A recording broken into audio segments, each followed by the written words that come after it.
joint by joint approach. It's made very, very popular by Mike Boyle and Ray Cook. It's pretty simple in terms of how it addresses and looks at the body. You have stacking joints.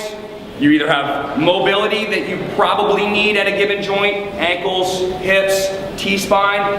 When you're talking about a dynamic warm-up or any of your soft tissue work or your areas where you're often restricted, those three areas are typically what we're doing. I'm not doing a low back stretch. I'm not doing stuff to twist the low back. That's an area that, if anything, is hypermobile, and it's having to have compensation through the low back. So I'm not going to be in a position where, I'm stretching the low back. If I hear that, that just doesn't resonate well with me.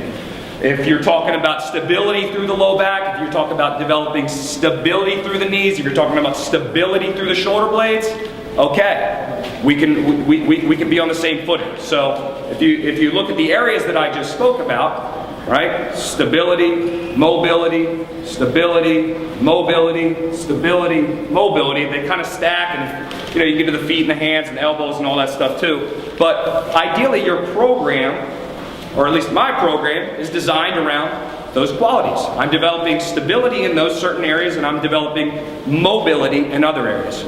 Granted, you'll get cases where maybe, things don't quite fit that pattern, but that's a general overwhelming theme for me. And that goes into everything from, from your dynamic warm-up, your strength and conditioning stuff, the way that you assess an individual, and that's just a huge, huge rock to me.